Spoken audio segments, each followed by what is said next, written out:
Section 2. What is Buddha? Have you ever wondered about the meaning of life? If so, what conclusions have you reached? In considering life in this three-dimensional world of ours, we must begin by defining it.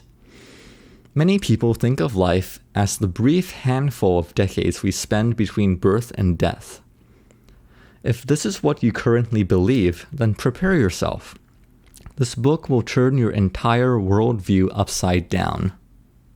If life were truly finite and ended in death, then once the body is cremated, only a few bones and a handful of ash would remain. And if this is really all that a life amounts to, why do we bother to put so much effort into it? Why do we sweat and toil in pursuit of our dreams? Why do we study so hard to educate ourselves? Why do we seek to deepen our wisdom and understanding about life? We do so because deep inside we know the truth. More than 2,500 years ago, in India, Gautama Siddhartha, Shakyamuni Buddha, expounded and spread his teachings about Buddha's truths.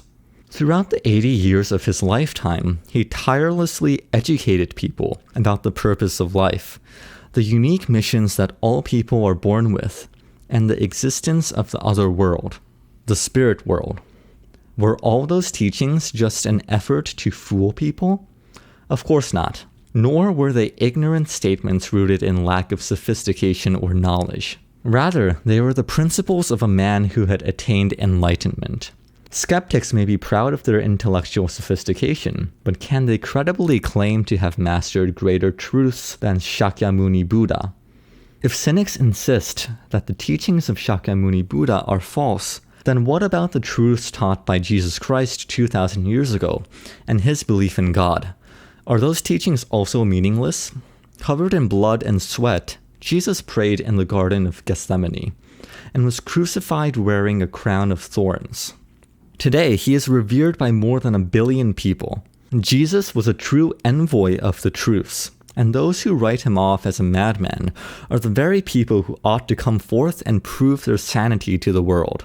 Adherents of scientific rationalism say that they will believe in the existence of spirits only when they see them. However, as a matter of respect, they ought to look more closely at the wisdom of Christ and Shakyamuni Buddha, two great figures honored by humanity for millennia.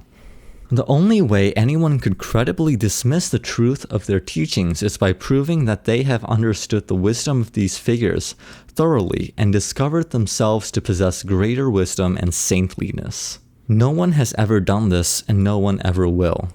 In the mastery of Buddha's truths, no one has ever surpassed Shakyamuni Buddha, who achieved the highest level of enlightenment, or Jesus Christ, who was guided by El Cantare, the core consciousness of Shakyamuni Buddha. So don't fall prey to skepticism. Open the door to your mind, set yourself free from prejudice, and consider the teachings of Buddha in the true spirit of scientific inquiry. All of us encounter him at some point on our journey through life.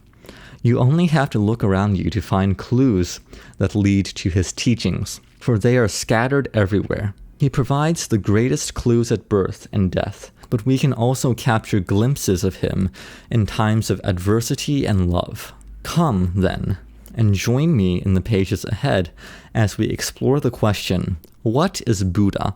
And, in the process, find the meaning and purpose of our lives on earth.